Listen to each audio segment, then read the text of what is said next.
and which turned out to be very smart. Let us build tents, T-E-N-T-S, okay? Right. Over the crack, okay? And we'll put tents over the crack, and we'll weight the tents down. And as the oil comes out of the crack, will flow up and will flow into. You'll have a suction device attached to the tents. The tent's not a suction device. The tent is just an ordinary tent. You see All right. that? Yes, sir. But the oil, which is buoyant, now flows up and flows on the underside of the tent, flows into the tent, okay, and fills the tent up, okay? Right. And the top of the tent gets filled with oil, it gets buoyant, and pretty soon you have something that looks like an inverted parachute, okay, which is filled with oil, and at the top of that parachute you put a pipe which you connect to a tanker, and you take that oil and you dump it into the tanker, okay? So you tell them, hey, this is pretty simple. What you have to do is manufacture these tents and install them over the cracks and collect all the oil.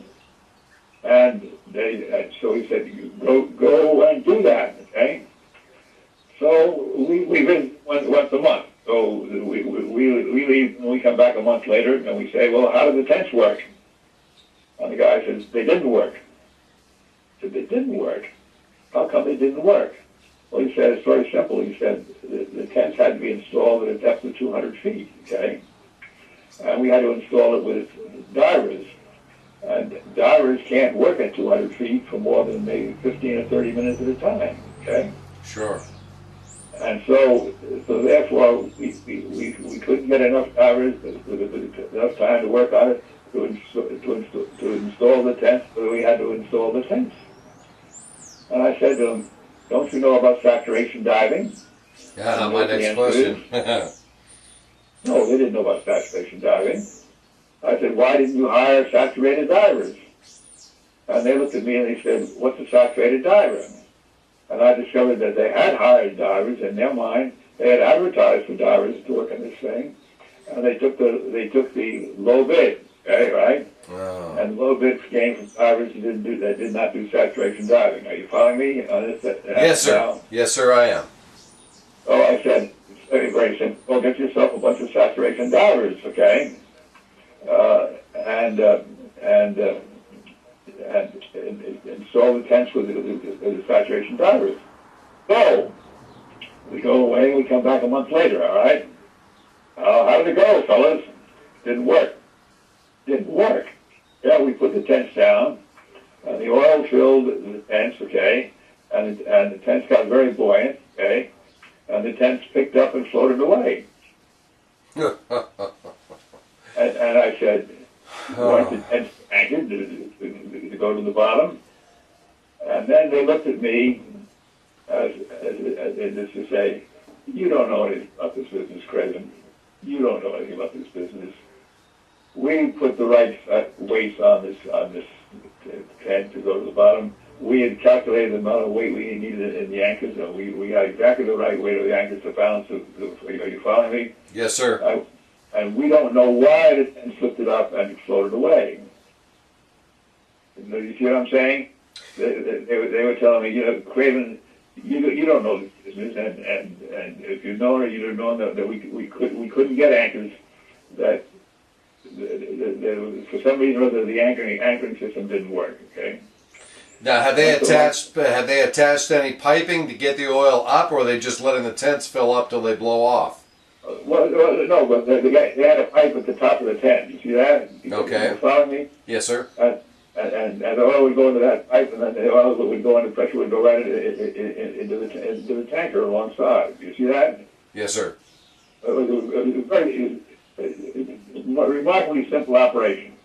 Yes. So I said to them, what you don't understand is what happens when you put an anchor in soft mud.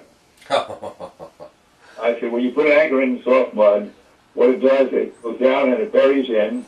And as it does that, it opens up an area for upwelling. It's known as quicksand. Did you see that? Yes, sir. And so when you put those anchors in, and pretty soon the anchors created upwelling underneath the anchors, okay, which lifted the anchor up and carried the tents away. Are you following me on that? Yes, sir. Okay. Oh, they said, we didn't realize that. What can we do about it? So it's very simple. You design the anchors properly so that you mitigate the upwelling, and so on and so forth. And you make the anchors super heavy and so on and so forth. Go back and do it again. So, we go back, and a month later we come back, and what do they say?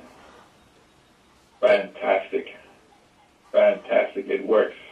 And we have now put tents all over the place, all right? Okay? And we are now collecting all the oil, not only the oil from the spill, but lots of other oil in Santa Barbara, okay? And we're collecting it and we're putting it in tanks, okay? And we said, well, isn't that wonderful? And now are we going to announce that we have solved this problem? You're kidding. They're not going to announce We're it. not going to solve this problem, okay? Oh. So the whole people who didn't want us to solve the problem. Who didn't want us to solve the problem? The environmentalists didn't want us to solve the problem, right? Okay? The environmentalists are looking for a reason to cancel drilling offshore, okay? You see that? Yes, sir, I do. And the only reason they could do this is to demonstrate that the environment was being, okay, right?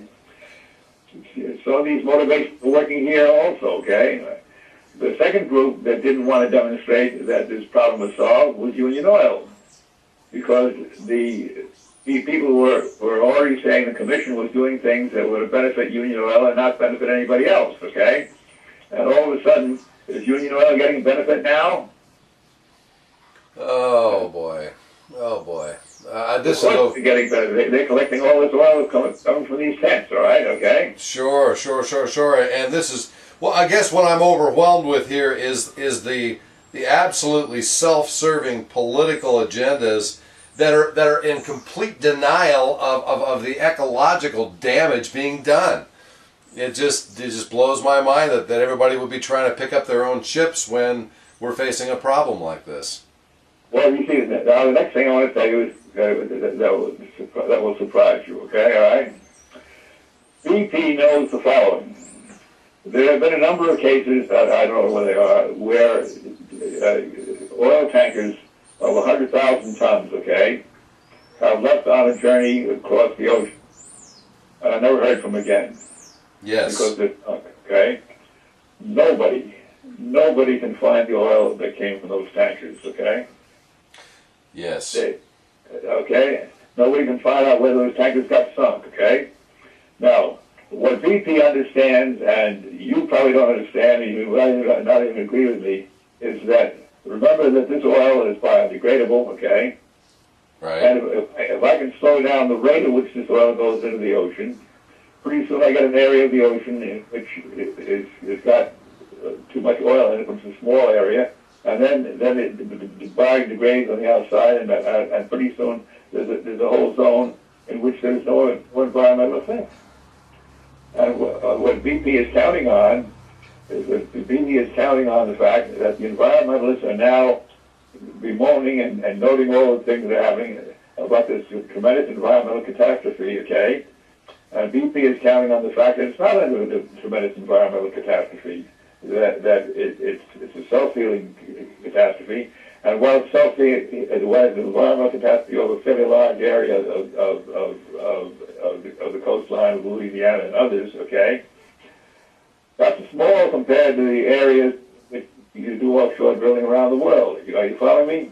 Yes, sir. So what they're trying to do is prove, on one hand, that what people consider to be a gigantic spill like this is in fact a healable and not a critical event at all. And in view of the world drilling platform situation, this is a handy proof that supports their position.